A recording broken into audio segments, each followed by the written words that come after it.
കഴിഞ്ഞ ഏപ്രിലില് എന്റെ അമ്മൂമ്മ ഹോസ്പിറ്റലിലായിരുന്നു. ആ സമയത്ത് അതിനേക്കാൾ ഒരു 2 മാസം മുന്നേ എൻ്റെ അടുത്തൊരു തമിഴ് പടത്തിന്റെ കഥ പറയാന്ന് പറഞ്ഞ് അവിടുത്തെ ഒരു ഫേമസ് ഡയറക്ടറിന്റെ അസിസ്റ്റന്റ് ആണെന്ന് പറഞ്ഞ് ഒരു പുള്ളി വിളിച്ചു. അപ്പോൾ ആദ്യം മെയിലാണ് എനിക്ക് അയച്ചത്. എനിക്ക് ഫുള്ള് ഇംഗ്ലീഷിലെ സ്ക്രിപ്റ്റ് അയച്ചു. അത് നല്ല സ്ക്രിപ്റ്റ്, അത്രയും അപ്പൊ നമുക്ക് അറിയാം ഓക്കെ ഫൈൻ. അപ്പം അങ്ങനെ പുള്ളി ഇടയ്ക്ക് വിളിക്കും, ഇടയ്ക്ക് ഇങ്ങനെ ഓരോ കാര്യങ്ങൾ ഇങ്ങനെ സംസാരിക്കും. അങ്ങനെ പിന്നെ നമുക്ക് അടുത്ത മാസം കാണുമെന്ന് പറഞ്ഞപ്പോൾ ഞാനില്ല. പിന്നെ പുള്ളി വരുമ്പോഴത്തേക്ക് ഞാനില്ല, ഞാൻ ഉള്ളപ്പോൾ പുള്ളി ചെന്നൈയിൽ നിന്നാണ് വരുന്നതെന്നൊക്കെ പറഞ്ഞു. അങ്ങനെ ഒരു ദിവസം ഒരു 6ാമത്തെ എന്തോ കോൾ. അപ്പം ഞാൻ ഹോസ്പിറ്റലിലാണ്, കാസർഗോഡ് ഹോസ്പിറ്റലിലേക്ക്. ഒരു വൈകുന്നേരം 6 മണിക്ക് പുള്ളി വിളിച്ചിട്ട് എൻ്റെ അടുത്ത് പറഞ്ഞു, എന്തോ സംസാരിക്കുന്നതിൻ്റെ ഇടയ്ക്ക് ഒരു വേർഡ് എന്തോ സ്ലിപ്പായി ഇൻ ദ സെൻസ് പുള്ളി പ്രപ്പോസ് ചെയ്തു. എനിക്കിങ്ങനെ താല്പര്യമുണ്ട് ശ്രീവിദ്യ. അപ്പൊ ഞാൻ തമിഴും മലയാളവുമാണ് മിക്സ് ചെയ്തിട്ടാണ് സംസാരിക്കുന്നത്, ചെന്നൈയിലാണല്ലോ.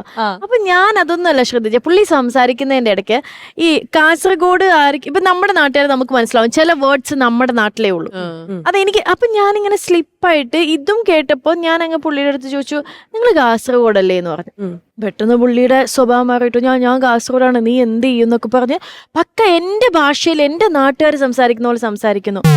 എനിക്കത് ഹേർട്ട് ചെയ്തു, ഭയങ്കര ഹേർട്ട് ചെയ്തു. കാരണം ആർക്കും ഒരു 3 മാസമായി എന്നെ പറ്റിക്കാം. എനിക്കത് ഭയങ്കര ഹേർട്ട് ചെയ്തിട്ട് സ്പോട്ടിന് ഞാൻ എൻ്റെ ഏട്ടനും ഞാനും ഏട്ടനും കൂടെ കാസർഗോഡ് വനിതാ പോലീസ് സ്റ്റേഷനിൽ പോയി. ഞാനിങ്ങനെ ഭയങ്കര വിഷമത്തിൽ ഈ കാര്യങ്ങളൊക്കെ പറഞ്ഞു. പിറ്റേ ദിവസം രാവിലെ പുള്ളീനെ സ്റ്റേഷനിൽ വിളിച്ചു വരുത്തി. ഞാൻ പോകുമ്പോഴത്തേക്ക് പുള്ളി മൊത്തം പറഞ്ഞ കള്ളത്തരായിരുന്നു. എൻ്റെ വീട്ടിൽ നിന്ന് ഒരു 10 കിലോമീറ്റർ അപ്പുറത്തുള്ള ഒരു ചേട്ടനാണ്. പുള്ളി ഇങ്ങനെ വന്നു എൻ്റെ കാലിൽ പിടിച്ചങ്ങ് സോറി പറഞ്ഞു, ഞാൻ ഒന്നും ചെയ്യില്ല അങ്ങനെ എങ്ങനെയെന്ന്. പക്ഷെ എനിക്ക് പിന്നെ പേടിയായി, ഒറ്റയ്ക്ക് പോകാനൊക്കെ ഇപ്പോഴും എനിക്ക് അവിടെ പേടിയാണ്. അതെനിക്ക് ഭയങ്കര ഒരു വിഷമായത്. 3 മാസം എന്നെ പറ്റിച്ചു. പക്ഷെ അവിടെ ശ്രീവിദ്യ കാണിച്ചൊരു അറ്റംപ്റ്റ് എനിക്ക് ഇഷ്ടപ്പെട്ടു. അത് അപ്പൊ തന്നെ പോലീസിൽ ഇൻഫോം ചെയ്തു.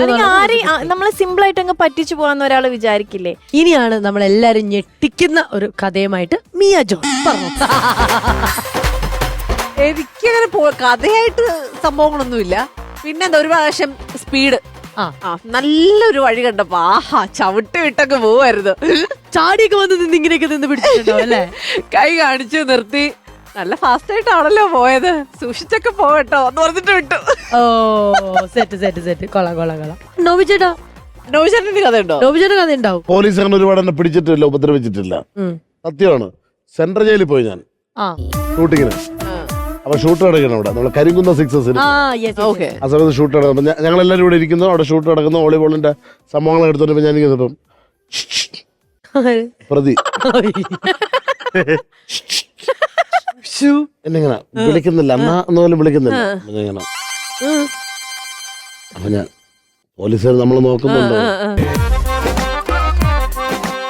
അറിയോ അറിയോ അറിഞ്ഞോടെന്ന് പറഞ്ഞാൽ വെച്ച് ഇടിച്ചൊന്നല്ല. എവിടെ ഞാനും നിങ്ങളെ വീടിന്റെ അടുത്തുള്ള എന്റെ വീടിന്റെ അടുത്തോ? ഞാനിങ്ങനെ ഇവിടെ കടന്ന് കുറച്ച് ദിവസമായി. ഒരു ദിവസം ഞാൻ മറ്റേ അമ്മൂമ്മ കിണറ്റിൽ തള്ളിയിട്ടില്ല ആകെ. അയ്യോ സത്യം